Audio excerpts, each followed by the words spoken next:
Hello, this is Paul Glumaz.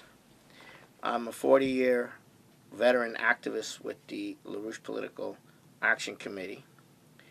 Prior to my involvement with the Political Action Committee, and I've been involved in the Puget Sound area for 33 years. Prior to my involvement, I studied anthropology at Columbia University.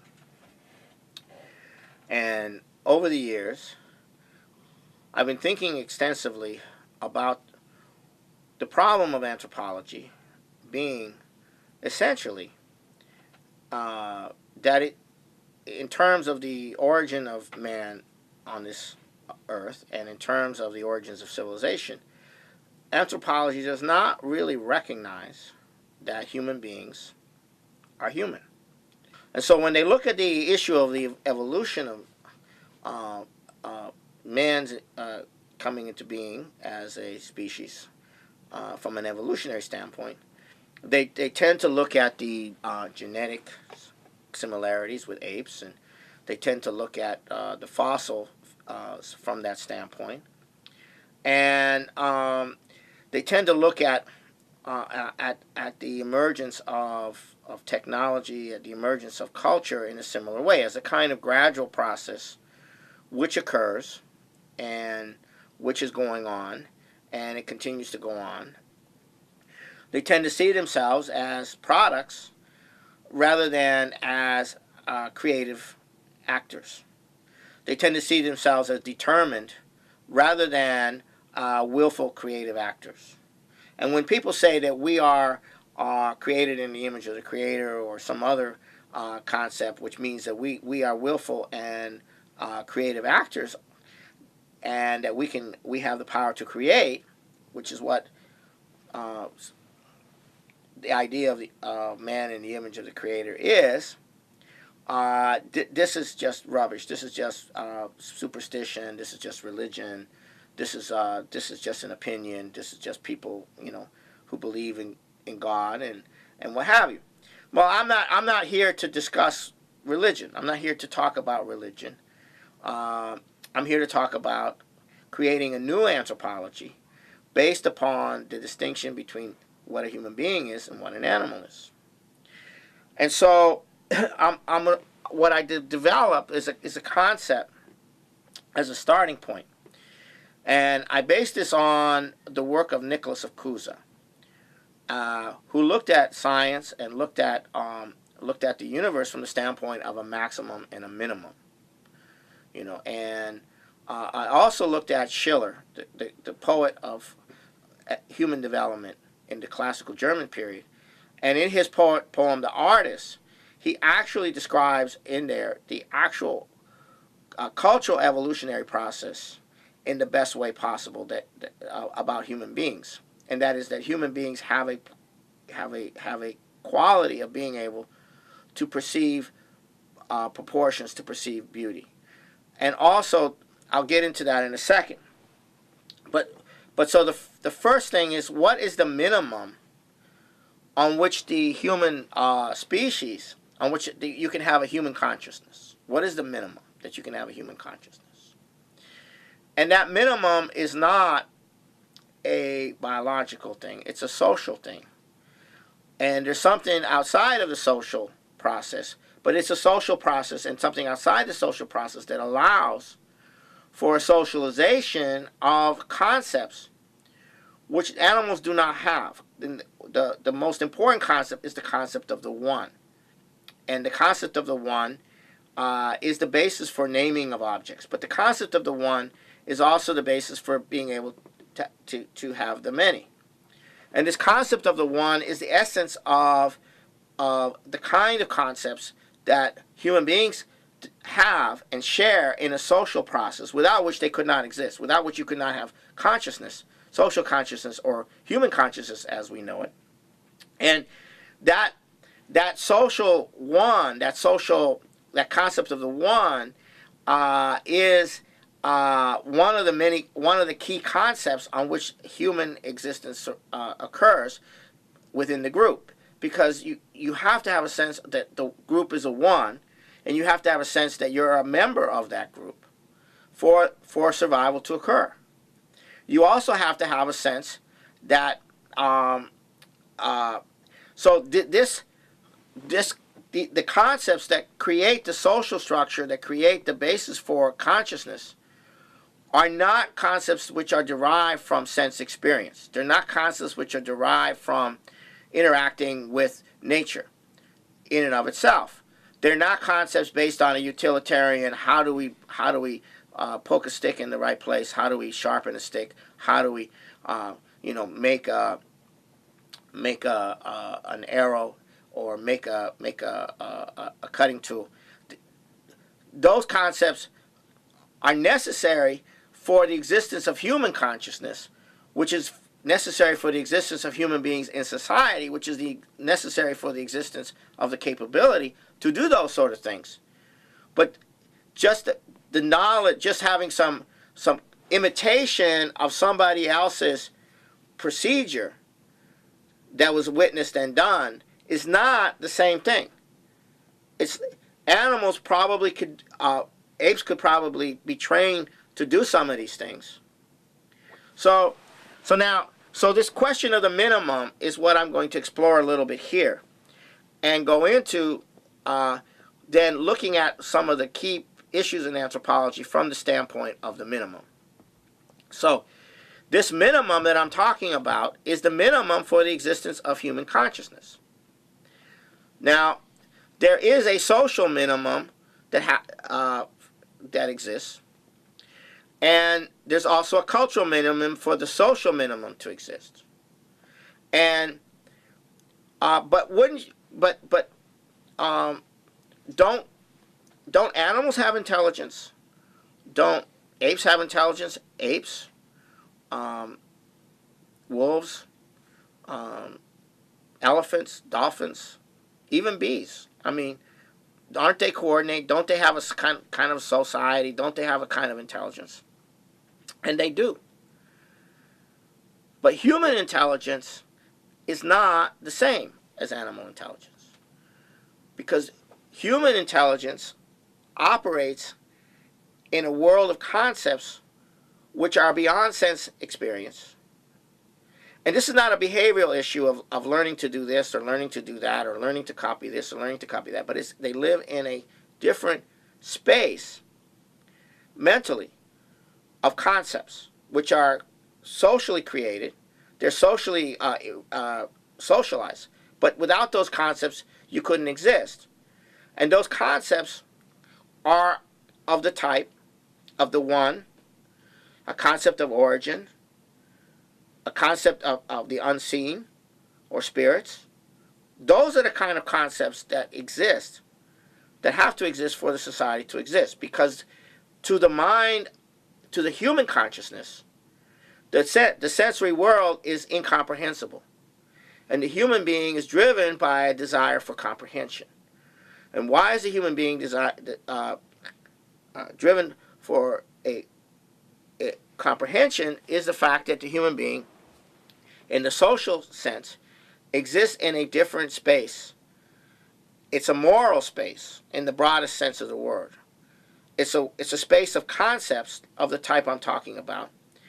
And it's a space of where the human being has this quality of a concreated power of judgment, which is what Nicholas of Cusa lays out. That is the power to judge, the power to discern proportions, the power to have a sense of justice, the power to have a sense of beauty.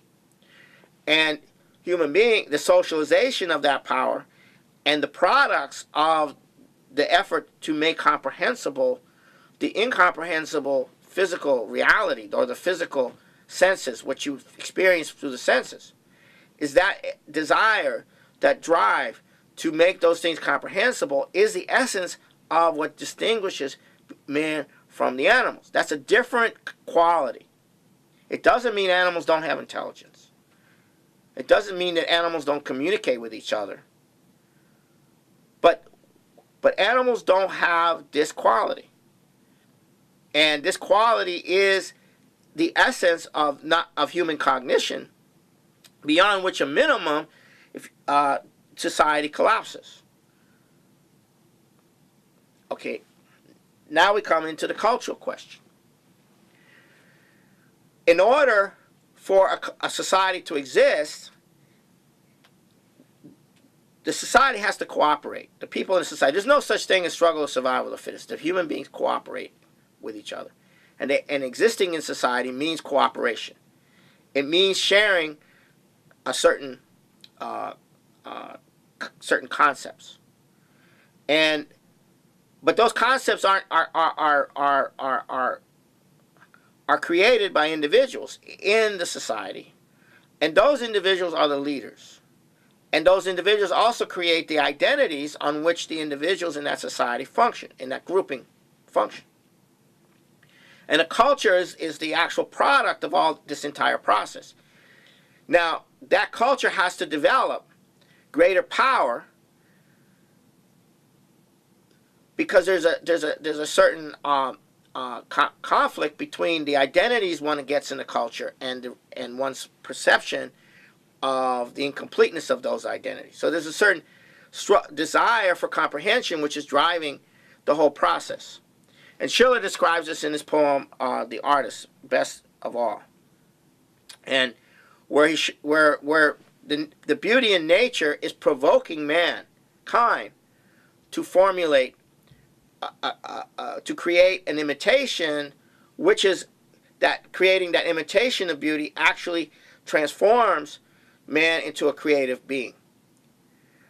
But the creation of an imitation of the beauty of nature is this attempt is not only an attempt for comprehension, but it's an attempt to create for man this this beauty.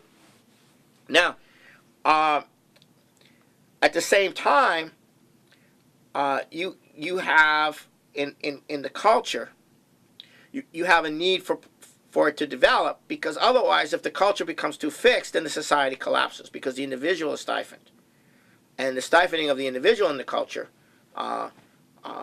leads to the collapse of the fixedness of a culture cannot survive. The society can't survive, and the culture has to be developing. Now, this brings up the issue of language and the origin of language, and this is the biggest issue in anthropology. But from the standpoint of the minimum cognition that is required for the sustaining of the society, for the sustaining of the culture, the development of the culture to sustain the society, to sustain the cognition in the society, which is in this concreated power of judgment perspective, wherein the concepts of the one, the concepts of origin, the concepts of explaining the unseen, which is used to explain the visible, which is incomprehensible, the development of that and the development of that is the essence of the development of language. Now, the origin of language is neither all of a sudden language emerged, or all of a sudden it was created through sounds or what have you, because human beings had to be human before they create language. Or, put it another way, language can be created before they are human, but it's not human language. I'm not, that's kind of unclear what I'm saying, but in other words, human beings create language. Grammarians and linguists don't create language. Human beings create language. And human beings are constantly creating language. Whether it's language by signs or whether it's language by sounds or whatever. Because they're trying to communicate concepts, which paradoxically cannot be communicated in the language. So the language is used as a mnemonic attempt to trigger a concept that exists in the mind of one individual, that is being triggered, that pre-exists in the mind of another individual. But the language is used to do that, but the language itself cannot communicate the concept. So the development of language is driven by the desire for comprehension, the desire to communicate concepts, and the desire to communicate discoveries. And it's human beings are creative, therefore they create language. The language does not create the human being. Human beings create the language. And through the language, they're able to develop mnemonic platforms for the concepts that are necessary that are to be shared on which the society's existence depends. This is a very radical conception in anthropology. I don't know of anybody who's ever presented this before in this way, and perhaps I have not presented it in the most perfect way. I've written a paper on it, which is probably a better presentation than what I'm giving you right now. But the idea is that we're human, and an example of what a human being is the discovery that even Neanderthals had grave sites. And the Neanderthals and others had grave sites. And what a grave site and the art associated with a grave site represents is the fact that the individuals of that society or that group had a sense that there was something different about humanity, about themselves, about each other, that transcended the actual physical sense certainty, that there was something about a person that was not governed by biology or governed by, and that they were essentially representing that in the burial process, that they were actually representing or reifying that for the society themselves, that there was something outside the bounds of sense perception, outside the bounds of biology, outside the bounds outside the bounds.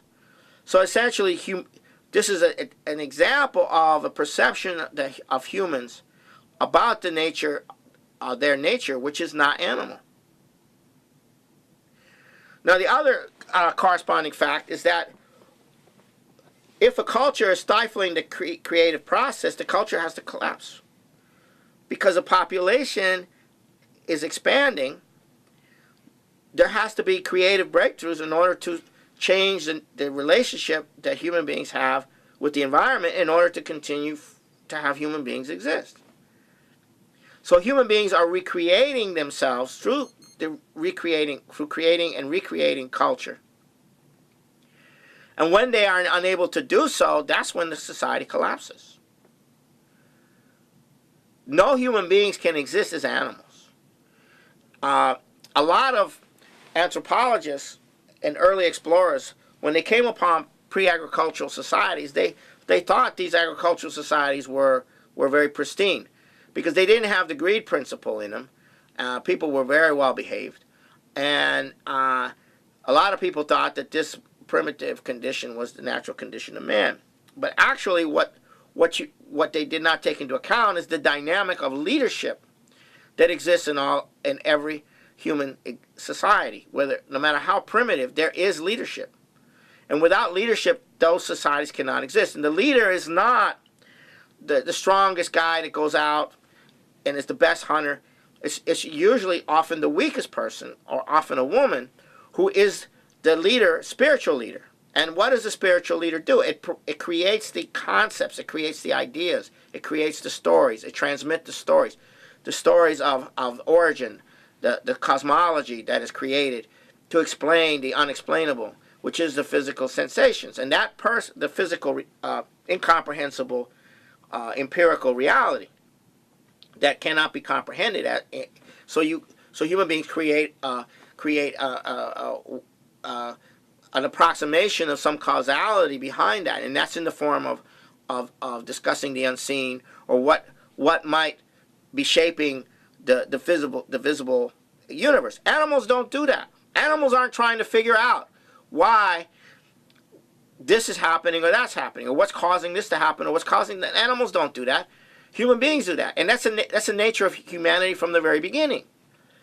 And these individuals, some people would call them shamans. And it's the shaman who's responsible for the psychological condition of the group. Because in a group of that nature, existence is not a given. And if you have one person who's not functioning in a cooperative way, it's very disruptive. And therefore the shaman has to deal with that person. Or the leadership has to deal with that person for the group. And therefore, people are well behaved because any greed instinct, any ego that interferes with the development or function of the group has to be dealt with. And it is dealt with in the form of, well, you have an evil spirit that's disrupting the group. You have to get rid of that evil spirit, or you have to leave the group and die. Because outside the group, you can't survive. So all these ideas of struggle of the survival of the fittest, all these ideas are total garbage. Human existence only occurs in the most extreme form of cooperation, but that cooperation cannot cause a fixed culture to set in to cause the restriction on the creative potential of the individuals, because that creative potential of the individual making creative contributions has to exist in the culture for the culture to survive over time. So these are the things that a new anthropology has to look at. So when you find archaeological artifacts, or you find bones, or you find whatever, you can look at the bones from a genetic and compare them to the, like they compared various different bones with different genetic, how close they were genetically and all of that. But that doesn't tell you what a human being is. It doesn't define what a human being is and how human beings actually exist as humans and how they actually develop from the minimum to develop the capacity to continue developing. None of that is explained in existing anthropology. Okay? And there is this distinction. And if you start from that distinction, then the issue of the origin of language is not so big a deal, because it's not language that created man, it's man who created language. And man, had to be human, had to have a human capability in order for language to be created.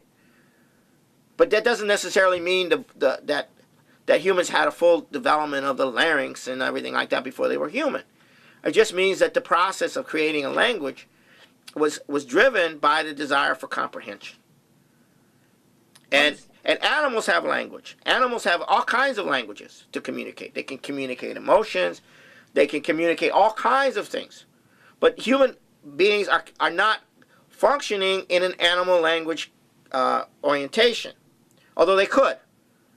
At times people do. But human beings can have animal-like communications, but they have something else, which is a human communication of concepts. And that kind of communication does not exist between animals.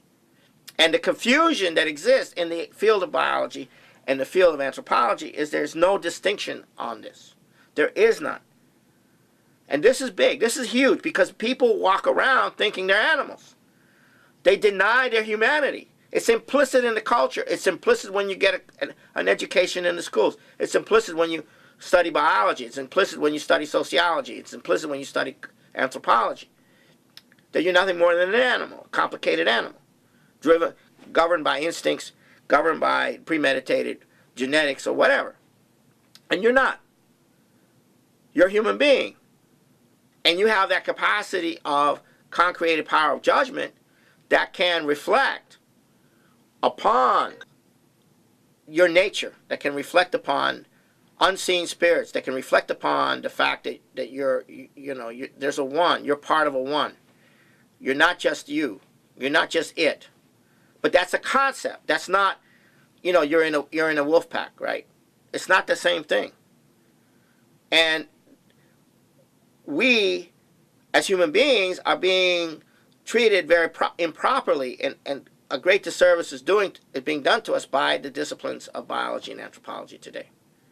And we need to change that. We need to have a concept of man, which is based upon our distinction from animals, rather than one that is just an elaboration or of a more complex animal.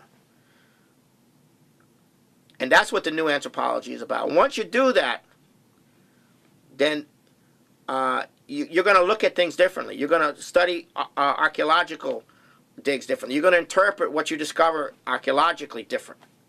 You're going to look at what the culture was that created this. And the biggest thing is the issue of fire.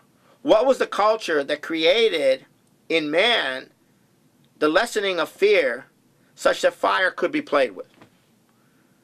Because what does culture do? What does art do? What does art do? It creates a capacity to what? To control what? Your internal self. This conceptual aspect, as it's developed by culture, allows you to control your internal forces of nature, your will, your internal forces of nature, as well as the external forces, to change the external forces around you. So the invention of fire had to be preceded by a certain level of cultural development. And it was the cultural development that is the essence of the evolution. And it's art, which is the essence of cultural development. And the invention of fire, or the discovery of fire and the use of fire, was the most profound revolutionary breakthrough in man's relationship to nature. But it had to be preceded by a process of artistic development before that could happen. Because it's through artistry that human beings establish a mastery of their own fear and animal-like qualities. They essentially can temper those and not be controlled by them, because you're no longer in an animal. You're a human being. You're outside the control of fear. You're outside the control of greed. You're outside the control of hunger. You're no longer being determined by those things, and therefore you have a capacity to then examine and control not only yourself, but increasingly control the forces of nature outside of you. And that can't be done by animals. And it's not just a morphological issue. The morphology of man has followed the development of man's consciousness. But this quality is very different. And when human cultures and human societies collapse below the minimum, and they no longer maintain the minimum in their society, as is the case here, we're no longer maintaining the minimum cultural level and social level to be able to maintain cognitive human beings, then the whole society collapses. And I could say a lot more, but I'll leave it at that.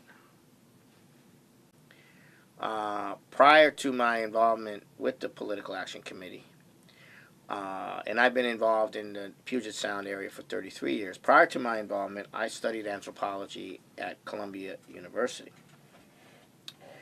And over the years, I've been thinking extensively about the problem of anthropology being essentially that it, in terms of the origin of man on this, are created in the image of the Creator, or some other concept, which means that we are willful and creative actors, and that we have the power to create, which is what the idea of the man in the image of the Creator is. This is just rubbish. This is just superstition. This is just religion. This is just an opinion. This is just people, who believe in God and what have you. Well, I'm not. They tend to look at the emergence of technology, at the emergence of culture in a similar way, as a kind of gradual process which occurs and which is going on, and it continues to go on. They tend to see themselves as products rather than as creative actors. They tend to see themselves as determined rather than willful creative actors. And when people say that we are Earth, and in terms of the origins of civilization, anthropology does not really recognize that human beings are human. And so when they look at the issue of the evolution of man's coming into being as a species from an evolutionary standpoint, they tend to look at the genetic similarities with apes, and they tend to look at the fossil from that standpoint. And